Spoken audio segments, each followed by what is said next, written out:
Hi guys, it's your girl Ginger Snaps and I'm back with more 90 Day Fiance pure fuckery. Okay, so this past year, 2019, we have seen so much drama.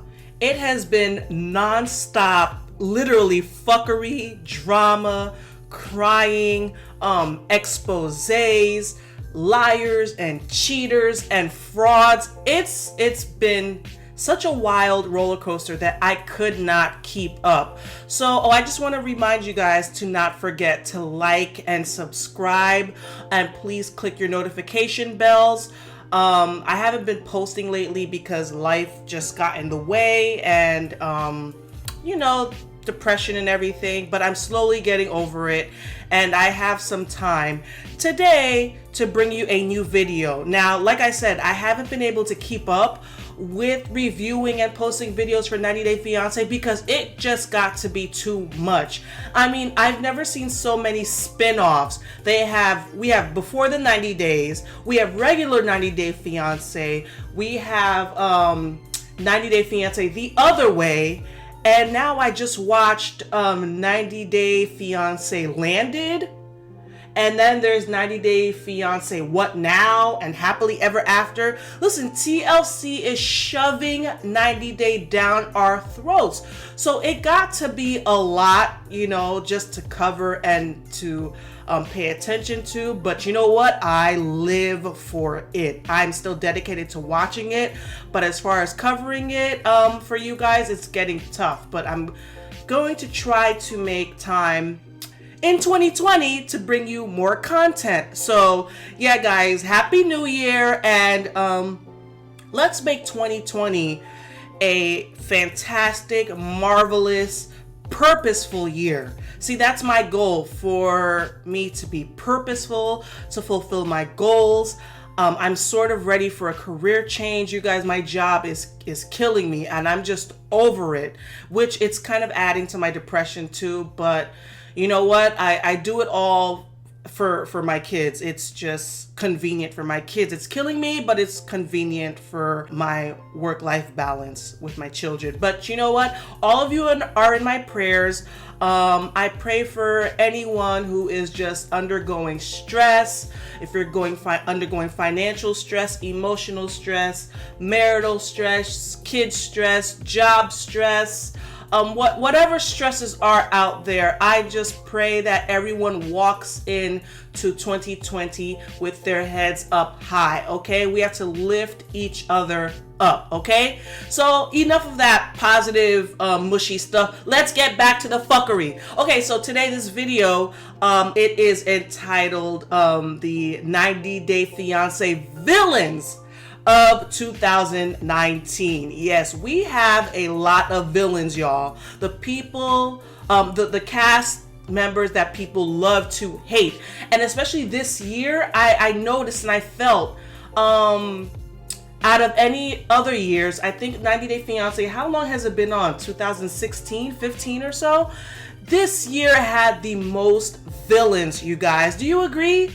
Just so many, just people you love to hate. Even me, I was just like, some people I couldn't stand to see their face, So I made a list. How many people do I have? I have about 6 people. There are some honorable mentions, but I'm not going to mention them because I feel like they had a reason for their villainness. So I'll get to them later. So first up on this list, who do we have? Who should I go with? You know what? I'm going to go with Mama and Sister Chantal. So Chantal and Pedro, we know who they are. Chantal is a black chick from, I think, Atlanta, Georgia, and she met Pedro from Dominican Republic, and they are married. They've been on multiple seasons of 90 Day Fiance, and you know what? It came to a head this season. It was on, where was it? The 90 Day Fiance Happily Ever After Season 4, which aired this year. They aired a whole bunch of spin-offs this year. So why are Mama and Sister Chantal villains? Well, Mama Chantal, sorry, not Mama Chantal. What am I talking about? Mama and Sister Pedro, sorry.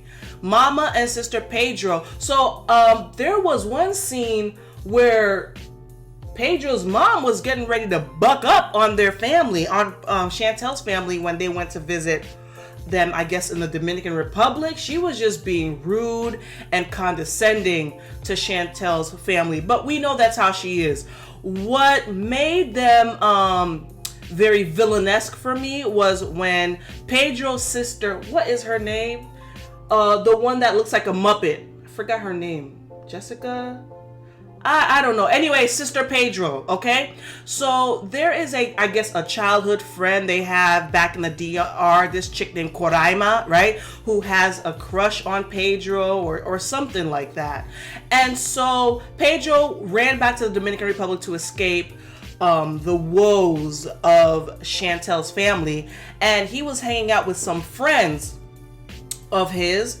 And Coraima was there. And all of a sudden, he started Pedro turned into Pedro Swayze. He started dirty dancing with Coraima. I think it was, Coraima, okay?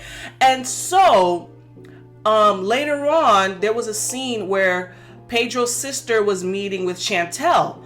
And Pedro's sister exposed the dirty dancing scene to Chantel by showing her the video and rubbing it in Chantel's face. See, that was messed up because you are actively, purposefully trying to sabotage Pedro and Chantel's marriage. They were already unhappy, and Muppet goes and does that. Is her name Crystal? It's killing me now.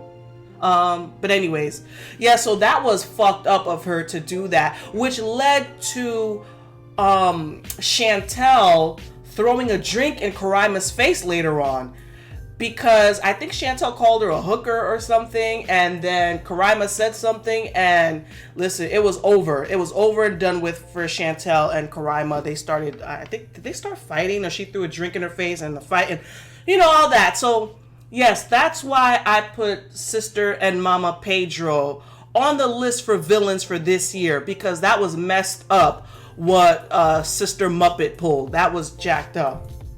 All right, so who do we have next? All right, up next we have the infamous Caesar and Maria. This isn't in any particular order. I'm just gonna talk and you guys will listen. Okay, so Caesar and Maria. I made a video about Caesar, about his frauding ways. So people couldn't stand Caesar this year because we don't know if he was playing dumb, if he was acting like a total idiot. He said he has spent over $40,000 on Maria, who is some chick he met on Anastasia Dates, some kind of Eastern European dating site. So, and she was from Ukraine. I believe, what is she, 24, 25? Caesar gotta be in his early 40s, and he had a blockhead. Caesar looked like one of those, what are those blockhead figures in Brazil? I forgot what they're called. But anyways, and you know what? I know it's not nice, but Caesar was an asshole, and I'll tell you why. So people started finding his, he had some kind of acting profile, where he would flex his lack of muscles in the nail shop that he worked. That's where he had set up pictures in for his acting profile. I forgot on which website it was, but Caesar was a complete fraud, and every time he came on the screen, people just groaned. He would just send her money. She would cancel the trip. They were supposed to meet up in Mexico. He bought this cubic zirconian engagement ring, and everyone in his life would tell him, she's frauding you, and he would be like, no, she's not, no, it's like he's either that dense or he was just frauding us. So we still don't know what that was about, because it seemed really surreal. We did meet Maria, and Maria was an asshole too. which was a shocker. And I made a video about that too. But again, I don't know if they were in cahoots with this storyline. Maria she's a beautiful Ukrainian girl who's full of herself, who's used to being flued out. She's used to being flued out to Dubai, to exotic locations. She's never been to the US before. She is a label whore, shopping Versace, going on shopping sprees. So Caesar was beneath her. Caesar was not in her league, which again, he was a nail tech. If you guys remember, Caesar was a nail tech and she knew this. So that's why I don't understand why she even entertained this. Did she just do this to try to get to the US? So the whole storyline didn't make sense, and a lot of people just were pissed whenever they came up on the screen. It made good TV, but the verdict is still out as to the validity of this whole situation. And I said he was an asshole because he had some old profile that someone dug up, which he said something to the effect of, I only like vanilla, no chocolate, no something. I don't know, but basically he don't want no black chick, which is fine. You can have your preference, but don't, I think he made some disparaging remarks in his comment. Like, he was very fresh with it. Listen, don't nobody want you, Caesar. Nobody is checking for you. The white girls you want are not even checking for you. So calm down, relax, buddy. Up next, we have the one that I hate him. I can honestly say I hate him. I do not like him. And his name is Andrei. So I think he wins as far as one of the most rudest, most hated cast members across all of the spin-offs he's been on. So a couple of people, they started out not being a villain, and then they morphed into a villain. Well, with Andrei, ever since he stepped foot into our living rooms, he's been a villain. So he is so rude to his wife Elizabeth, so rude to her family. He comes from, what does he come from again? Estonia, I believe, which is again over there in Eastern European. So he came here so full of himself, and I did some research. A lot of those countries are not doing well economically. I mean, economically, it's almost hood-like. And I'm not just saying this, I'm not just speaking out of my ass, you guys. I looked it up, and the life is hard over there. I have a couple of Eastern European friends too. Life is hard over there. I think even, what's her name said that too, Maria from Ukraine. Life ain't easy in those parts. Okay, so he should be happy that he was able to come here. But the minute he stepped foot, he thought he was entitled. He thought he was privileged. I mean, he thought he was, the bee's knees. So why is he a villain? I'm not going to go back to the previous series. This year was enough. Number one, what rubbed me the wrong way, which I would have socked him upside his head, is while him and Elizabeth, they were in the car driving, and this season Elizabeth was pregnant, and Elizabeth just kept texting her family members. I forgot, they were in some kind of heated discussion, and Andrei said, do not text your family. And Elizabeth's like, why? You can't just ignore your family, okay? Sorry, you just can't. I don't know how they do it over there in Estonia or Belarus. I don't know where he's from, but here, you cannot just, your family's texting you and you just ignore them. You can't do that. So she just kept texting, and then he snatched the phone away from her. I couldn't believe it. And I think all of us, the viewers, we just gasped. We were aghast. How dare you? Like, who the fuck do you think you are, you brute? So that was number one.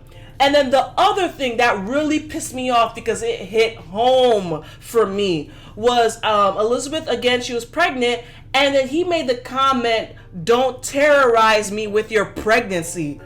What What the fuck is that supposed to mean? Are you serious? He is such an asshole. If I were Elizabeth, I would not have any more kids with that dude. How dare you? We are so fragile emotionally as women when we're pregnant. Our hormones are raging. They're all over the place. And in this country, most of us work full time. Not getting enough sleep, while you're pregnant. So for him to not be able to sympathize with her and tell her, don't harass me with your pregnancy or terrorize me with your pregnancy, like, how rude. And that was such a male chauvinistic thing to say. Then he didn't want her family in the delivery room. Again, I don't know what family he comes from. And you know what?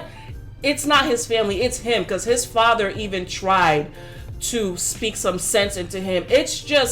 He just has something mentally wrong with him, Andrei. Something is mentally wrong with him. He didn't want her mother to be in the delivery room. Are you kidding me? My mom was the first one in the delivery room with me. I underwent 3 C-sections, you guys. My mother was there every single time. Every single time. She's been through it. She was a support for me. I was scared, you guys. Before I had my C-section, I had never ever undergone any kind of medical, up until that point I was healthy, never been hospitalized, never been cut open for any surgery ever, by the grace of God. So I'm sorry, guys. This just really pissed me off this season. So when they told me, after a failed, oh my God, what do you call that when they try to, induction? Yeah, after a failed induction, because my baby was just not coming out. Okay, for 24 hours, he was like, nope, I'm staying right here. Okay. So they said you have to go for a C-section. I was like, what? As a mom, you have this fantasy that you have a easy, somewhat, albeit sometimes painful, but a vaginal birth, so that broke my heart for them to tell me that I was having a C-section. My mom was right there, right before they whisked me off and wheeled me in, because I had no clue what was going on. My husband was asleep, whatever. My mother stopped the doctor before they wheeled me in, and she said, let's pray. And they were like, what? But you know what? She prayed. That calmed my nerves. That calmed me. I had a successful, C-section. And all the subsequent times I had my kids, my mom was right there. She would stop the nurses all the time. Let's pray. She would calm me. She said, it's going to be okay. Even though my husband later told me that, she was back crying in the room, but she held her, her emotions in front of me, which I am forever grateful for, so you need your mom there. I'm sorry to go off on a tangent. If no one is there for you during that time of need, especially with child, you are on the brink of death, you guys, when you're having a child. So that just comforted me. And for this asshole to try to deny her that experience with her mom, that is unforgivable. So that really, I'm getting hyped. My blood pressure is just, it's probably through the roof right now. That just turned me off to Andrei. I cannot stand him. So that's why, for me, I'm not going in any particular order, but for me, he's my number 1 villain. Maybe not for other people. Maybe people don't understand, my point of view. But for me, he is my number 1 top. Andrei takes top 10 by himself. Asshole. Whew, you guys, all right, I got a little carried away there. Sorry. It's just a very passionate subject for me, but moving along. Who do we have next? We have Colt and Co. When I say Colt and Co, I mean Colt, his mother, and I don't know if his cousin popped up this year or was that last year, but I remember Colt's cousin was a bit assholey as well. So Colt is one of the villains from 2019 90 Day Fiance. If you remember, Colt was with Larissa, okay, his Brazilian bride, or now ex-wife. And they lived in Las Vegas, and I think he had promised Larissa. See, the thing is, we don't know a lot of the backstories. So I think Colt had promised Larissa basically a comfortable life. And so when she arrived here, he's living with his mother, which he's stuck up her ass and has no intentions of moving out. Okay, and his car doesn't have AC, which, listen, I'll divorce a dude over that too, over your car not having AC. Absolutely not. Colt was very cheap, and I think Larissa had no money, so she had to resort to wearing $20 bodycon dresses from Rainbow. So Larissa was just a mess, and I think she had a temper too. So dealing with Colt, who's very, you ever deal with someone who is, whatever your reaction is, or you try to tell them why you're upset, and their reaction was, well, I don't know why.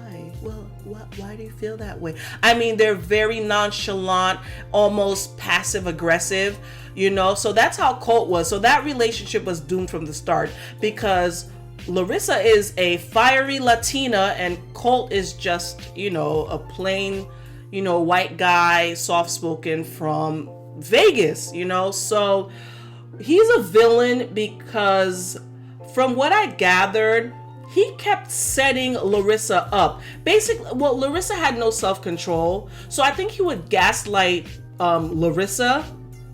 Then Larissa would blow up. They would get into these explosive arguments, okay? Then Colt, I think Larissa would go on a rampage and just trash the house. Colt would call the cops.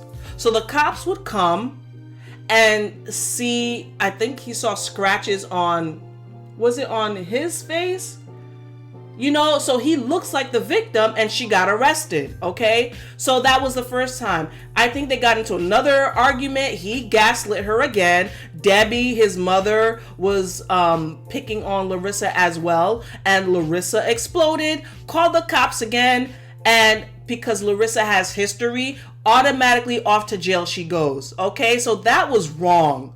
I mean, especially she's a girl here in the United States. She's by herself. She has no family. She doesn't know who to turn to or where to go. And she had cut off. Was that this year, guys? Do you guys remember when Larissa was on Instagram talking about help, please? He took my phone. He took my this. He had cut off her phone service, which that's still weird to me and odd. His reasoning, I forgot. He said to diffuse the situation. So you don't do that to anybody. Cut off their Wi-Fi, cut off their cell phone service. That was just wrong. That was antagonistic. So that for me did it for why Cole was a villain. And everybody trashed him and his mom this year. And they really showed their ass towards Larissa. But I think at the reunion, Larissa got back at him because Larissa was on the rebound and got some guy, I forgot his name, that guy who he was a little sus. They've since broken up, and I saw him posing in a picture with Colt, which was weird. I'm telling you, this is all 90-day fuckery, guys. But I remember at the reunion, she was snuggled up with him, and Colt got upset. Colt was throwing bottles and hey pal, everybody. He was just on a rampage on that reunion set. I think that was earlier this year. But so she got the last laugh, Larissa, at the end. But in the beginning, Colt was the one, to me, that was, he was the villain. And he was hoping for her to get deported. He's like, I want her deported now, which didn't work because I think she's still here, but that was just foul how they did her. So Colt, welcome to the villain club. All right, guys. Up next, we got Angela from Hazelhurst. So I think the viewers have a love-hate relationship with 54-year-old Angela, white woman from Hazelhurst, Georgia, who is engaged to 30-year-old Michael from Nigeria. So that in itself is here again with the fuckery, okay? So, like I said, there's a love-hate relationship we have with Angela because at times Angela can seem, endearing and funny, but most of the time, I go back and forth with loving and hating her, but this year Angela really showed her ass. So Angela she was on 90 Day Fiance before the 90 days, season 3 this year. And she made her way to Nigeria once again to go see Michael. And I think they had their engagement party or presentation or something. A lot of cultures will do that. They do like a whole engagement celebration. So she went there for that, but I just don't like the way Angela comports herself, especially in foreign countries. You can't just bust up in foreign countries like a bull in a china shop, just acting any old way. You know what I mean? She was just acting a fool in the hotel in front of Michael's friends. I think she smashed a cake in Michael's face. And sometimes I feel like it's for TV, but I really think that this is Angela's personality.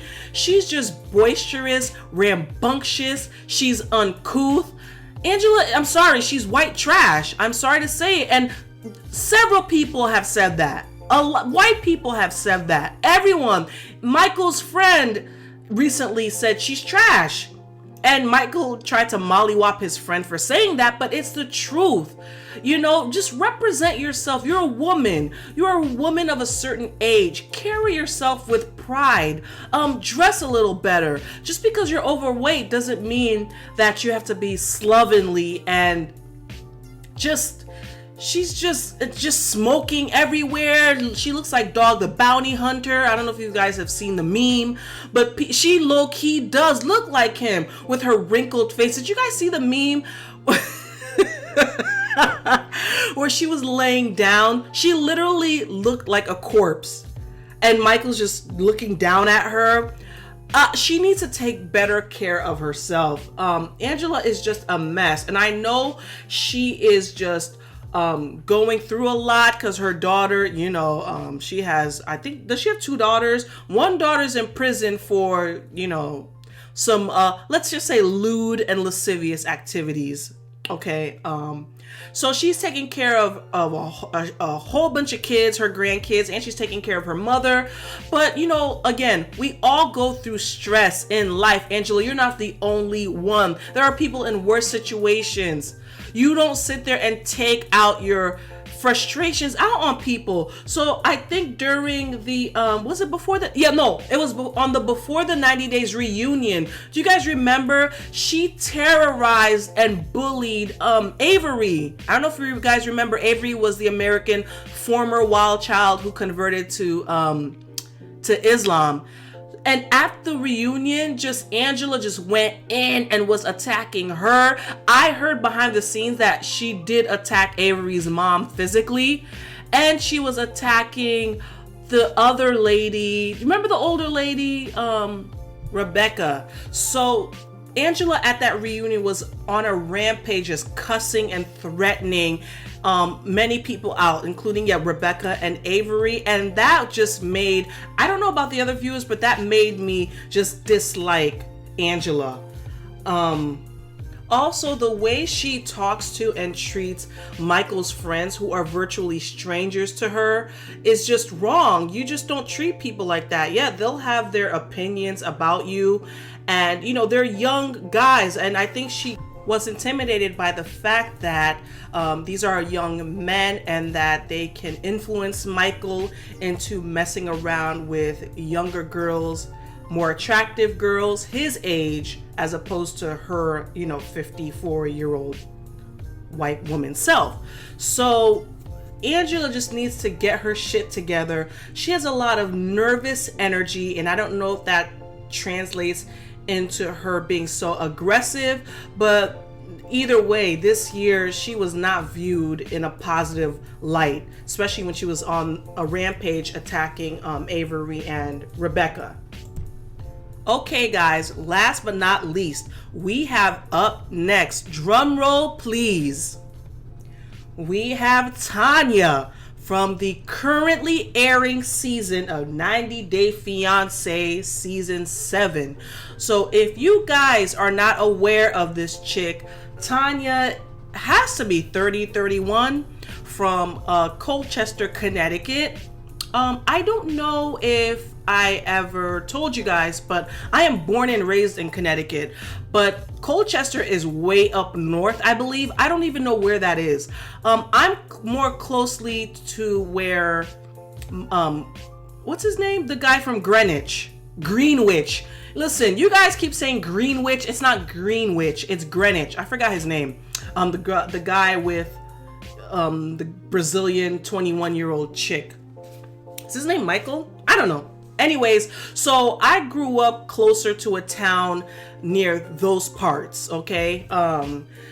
So she is from like up north Connecticut. Darcy, I know where Darcy's from. Darcy, I think, is from Middletown, so that's up north. Colchester, I don't even know where. Let me look up Colchester. So yeah, Colchester is even further from where Darcy's from.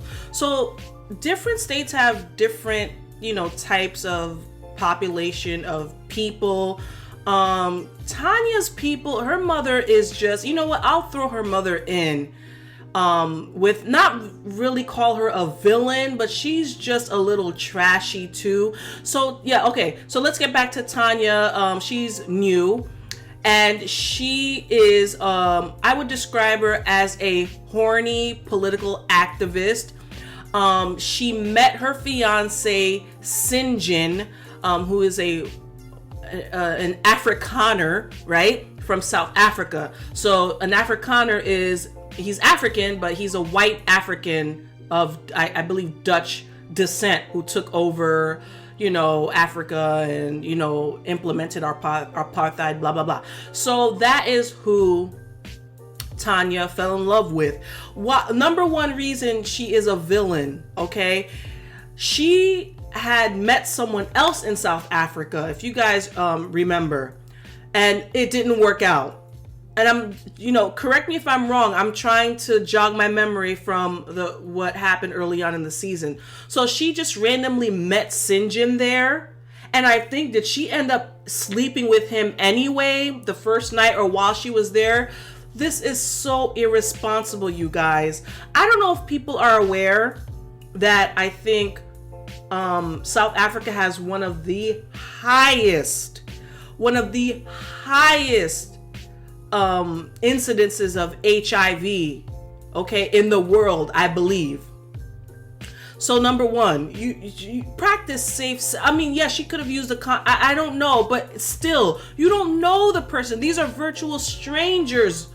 Why would you go there and just be so reckless with your life? And that was, I don't know, guys, call me, I'm not a prude or it just rubbed me the wrong way. She's a wild child. She seems impulsive. Okay, number one. Number two, why a lot of people, and I think right now she is the most hated cast member, okay, at this current time, because she and Sinjin, he seems like a sweetheart. Okay, so she brought him over, plopped him down at her mother's house, and her mother has a shed in the backyard, and that's what they're converting into their loft apartment. All right, that's fine. Sinjin's like, oh, okay, whatever. And then she leaves Sinjin to go on a, I believe, month-long retreat in Costa Rica to go freaking like mix herbs and mix oils. What is she, becoming an herbologist or something? That's bullshit. Meanwhile, we're seeing her frolicking near the ocean, okay, and talking shit about Sinjin to her freaking fake woke, Afrocentric wannabe, shea butter baby friends who don't know anything about relationships. And meanwhile, Sinjin is miserable back in Connecticut. Connecticut gets cold, you guys. I hate it here. It's freezing. It's especially up north where they're from. It's even more colder. It's miserable. Sinjin's miserable. He's coming from Africa, South Africa, to this cold, dank place. Tania's mother yelled at him for drinking her Jack Daniels and tiramisu. Like, what the fuck kind of shit is this? And he's like, oh, sorry, okay. And the mother's just a Krabby Patty. She looks like she smokes 5 packs a day. Meanwhile, Sinjin is trying to call her Tania over in Costa Rica, he's just saying, let me know where you are. Just let me know if you get home safe. She's out in the club frolicking and flirting with the Costa Rican men, learning how to salsa dance, just living her best life. Cindy's like, can you please call me when you get home? You know, because he says he knows how she gets. She gets flirty, she gets drunk. You know, you're in a strange land. You don't really know. You're not with a man. You're with a whole bunch of other chicks.